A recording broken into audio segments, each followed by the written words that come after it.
Welcome back to A Global Kitchen. Today we're making a wonderful squash and sweet potato coconut milk soup.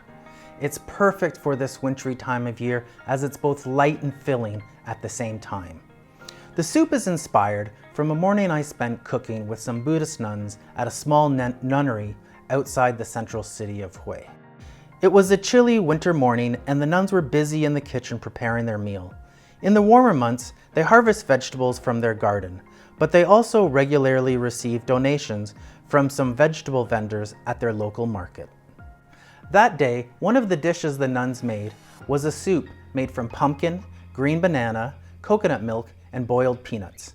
I've made some easier to find substitutions.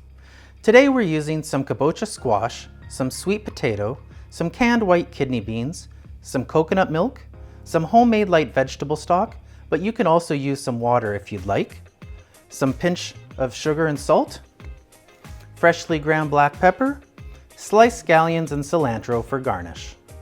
Place the beans, squash, sweet potato, salt and sugar, stock or water, coconut milk into a medium pot and bring it to a boil over medium-high heat. Give the soup a good stir, reduce the heat to medium, and simmer it partially covered for 10 to 15 minutes.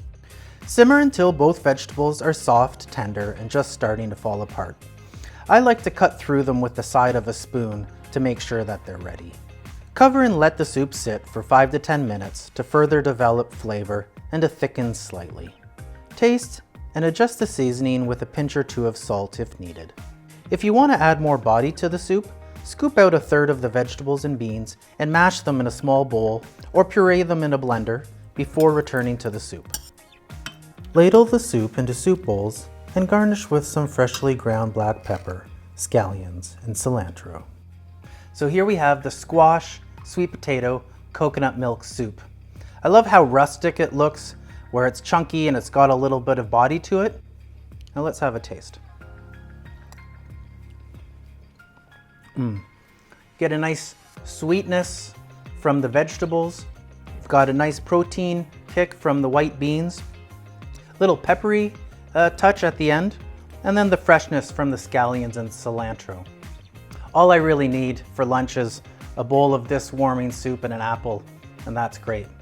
I'll leave the recipe for this soup in the description box below, but it's also from my book, Vegetarian Vietnam, and I'll regularly be making recipes from my book.